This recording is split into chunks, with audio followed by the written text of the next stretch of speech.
बिस्मिल्लाहिर्रहमानिर्रहीम। आज का लेक्चर हमारा वाटर सॉल्युबल विटामिन्स के बारे में।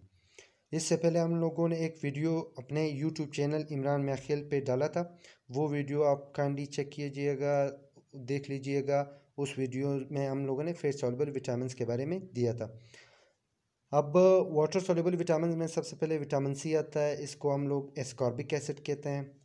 अब विटामिन सी के सामने उसके ये सोर्सेज हम लोगों ने दिए हैं कि dietary source spinach, cabbage, tomatoes, potatoes, citrus fruits में ऑरेंजेस, लेमन, ये सारे हमारे पास विटामिन सी के सोर्सेज हैं। विटामिन सी का हमारे बॉडी में नॉर्मल फंक्शंस क्या हैं?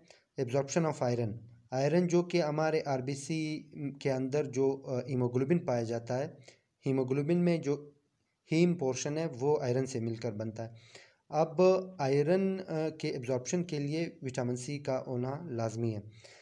उसके बाद हम लोग देखते हैं कि ये ग्रोथ ऑफ बॉडी टिश्यूज़ में भी हिस्सा लेता है विटामिन सी, और ज़ख़म के ठीक होने में, वोंड हीलिंग में भी ये हिस्सा लेता है। यानी ये इसके कुछ बॉडी के नॉर्मल फंक्शंस हैं विटामिन सी के। अब डेफिशिएंसी में इसमें एक डिजीज़ हो जाती है स्कर्वी डिजीज़। उसमें हमारे पास सोर गम्स, ये उसके सिम्टम्स हैं, यानी मसूड़े ख़राब हो जाते हैं, लूज टीथ, दांत ढीले पड़ जाते हैं, और सोलन जॉइंट्स जो हमारे पास जोड़ हैं उनमें सूजन हो सकती है। फ्रेजाइल ब्लड वेसल्स, और जो हमारे पास ब्लड खून की नालियां हैं, वेसल्स हैं, वो फ्रेजाइल और नरम और नाजुक हो सकती हैं। उसके बाद है हमारे पास बी कॉम्प्लेक्सेस। बी कॉम्प्लेक्सेस में हमारे पास पहला विटामिन है B1, उसको थियामिन बोलते हैं, या थियामिन इसका बायोकेमिकल नेम है, बायोकेमिस्ट्री की लैंग्वेज में। अब इसके dietary sources milk, meat, eggs और लिवर, ये सारे डाइट के सोर्सेज हैं। अब आते हैं इसके नॉर्मल फंक्शंस की तरफ। Heart, nerve and muscle normal functioning, in organs और इन पार्ट्स के नॉर्मल फंक्शनिंग में विटामिन B1 बहुत हद तक हेल्प करता है। इसकी कमी की वजह से, इसकी डेफिशिएंसी की वजह से बेरी डिजीज़ हो सकती है। बेरी डिजीज़ हमारे पास कौन कौन से ऑर्गन्स को अफेक्ट करता है? हार्ट और सर्कुलेटरी सिस्टम, दिल को, और दिल के साथ बाकी जो ब्लड वेसल्स हैं सर्कुलेशन में जो हिस्सा लेते हैं, वो ब्लड वेसल्स अफेक्ट हो सकते हैं, ख़राब हो सकते हैं, उसको डैमेज पहुंच सकता है। तो ये हमारे पास यहाँ तक B1 और विटामिन सी। अब है हमारे पास रिबोफ्लेविन। रिबोफ्लेविन को विटामिन B2 कहा जाता है। इसके सोर्सेज में हमारे पास मिल्क, मीट, एग्स, लिवर आता है। यानी इन डाइट के ज़रिए हम रिबोफ्लेविन बॉडी को दे सकते हैं। फंक्शंस में यानी क्या रोल होता है रिबोफ्लेविन का? यह हमारे पास मेटाबॉलिज्म में हिस्सा लेता है, फैट्स, प्रोटीन्स और कार्बोहाइड्रेट्स। इन खुराकों के मेटाबोलाइज होने में, तोड़ फोड़ के प्रोसेसेस में, इनके मॉडिफिकेशंस में, इनके चेंजिंग्स में बॉडी में, ये रिबोफ्लेविन रोल किसी हद तक अदा करता है। इसकी डेफिशिएंसी में हमारे पास डर्माटाइटिस स्किन का जो सूज जाना है, glossitis, inflammation of tongue and purplish and smooth. Glossitis में हमारे पास एक तो टंग की इन्फ्लामेशन हो जाती है, यानी सूजन हो जाती है ज़ुबान की, पर्पलिश, और उसका रंग जो है वो पर्पल कलर का हो जाता है, एंड स्मूथ और सॉफ्ट हो जाता है, महसूस होने लगता है। ये ग्लोसाइटिस के 3 सिम्टम्स हैं। उसके बाद cheilosis, fissures at corners of tongue. Fissures at corners of tongue मतलब हमारे पास ये जो ज़ुबान के किनारे होते हैं उनमें वो नोकदार हो जाते हैं, खुरदरे हो जाते हैं। तो ये चीलोसिस, इस बीमारी में ये ख़राबी हो सकती है। तो ये तीनों कंडीशंस रिबोफ्लेविन या विटामिन B2 के डिफिशिएंसी की वजह से हो सकती हैं। उसके बाद है नियासिन, विटामिन B3, ये लिवर, बीन्स, पीनट्स, यीस्ट, इन सोर्सेज से, खमीर, इन चीज़ों के ज़रिए हम लोग नियासिन बॉडी को फराहम कर सकते हैं। Skin and mental health, normal skin का जो फंक्शन है, स्ट्रक्चर है, और जो मॉर्फोलॉजी है या फिजियोलॉजिकल एक्टिविटीज़ हैं उसके लिए, और मेंटल हेल्थ, नर्व्स के लिए, दिमाग के लिए, नर्वस सिस्टम के लिए नियासिन की क्वांटिटी हमें चाहिए होती है। इसकी जो डिफिशेंसी है, कमी है, उसकी वजह से बॉडी में फ्लेग्रा हो जाता है। फ्लेग्रा एक कंडीशन है, इसको हम लोग 3Ds या 4Ds के नाम से ज़ाहिर करते हैं, क्योंकि इसके सिम्टम्स में 3D आता है या 4D आता है।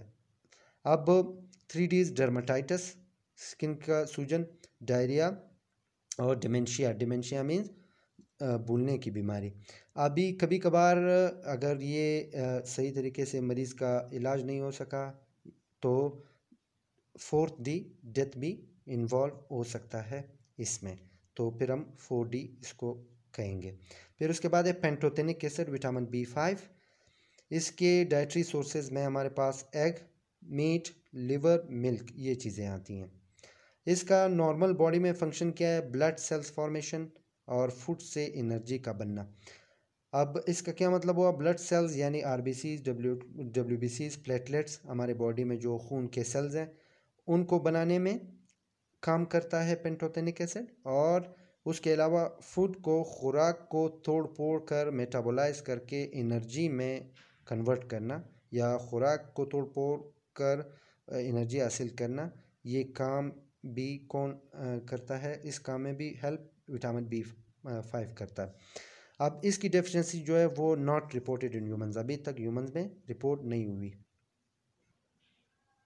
उसके बाद है हमारे पास विटामिन B6 पैराडॉक्सिन, जिसके सोर्सेज हमारे पास है egg yolk, fish, milk, meat, wheat, cabbage, ये सारे डाइटरी सोर्सेज हैं पैराडॉक्सिन विटामिन B6 के। विटामिन B6 हमारे पास, पैराडॉक्सिन हमारे पास, इसका नॉर्मल फंक्शन है एनीमिया थेरेपी। एनीमिया थेरेपी खून के कमी के इलाज में विटामिन B6 यूज़ होता है। इसकी कमी की वजह से बॉडी में डिप्रेशन एंड इरिटेबिलिटी, डिप्रेशन हो सकता है, बेकरारी, इरिटेबिलिटी, बेकरारी हो सकता है, इसमें डिप्रेशन भी हो सकता है। उसके बाद है विटामिन B7, इसको बायोटिन कहते हैं। इसको पुराने ज़माने में विटामिन H कहा जाता था। Egg York, liver, kidney, milk, ये सारे सोर्सेज हैं विटामिन B7 के या विटामिन H के। इसका नॉर्मल फंक्शन है nervous and hepatic functioning. Hepatic liver और नर्वस दिमाग ब्रेन के नॉर्मल काम में, फंक्शनिंग में हेल्प करता है। इसकी डेफिशिएंसी भी अनकॉमन है, रिपोर्ट नहीं हुई है ह्यूमंस में। फोलिक एसिड विटामिन B9, इसके सोर्सेज हैं हमारे पास green vegetables, eggs, kidney, liver, इन सारी चीज़ों से हम लोग फोलिक एसिड अवेल कर सकते हैं, हासिल कर सकते हैं, बॉडी को दे सकते हैं। फोलिक एसिड का मेन फंक्शन बॉडी में हमारे पास RBCs maturation, RBC red blood cells को मैच्योर होने में हेल्प करता है। और उसके बाद vital for pregnant women, pregnancy को सस्टेन रखने के लिए हमारे पास फोलिक एसिड की टेबलेट्स आती हैं, वो प्रेग्नेंट वुमेन को दी जाती हैं। तो प्रेगनेंसी को मेंटेन रखने के लिए भी फोलिक एसिड का इस्तेमाल लाजमी है।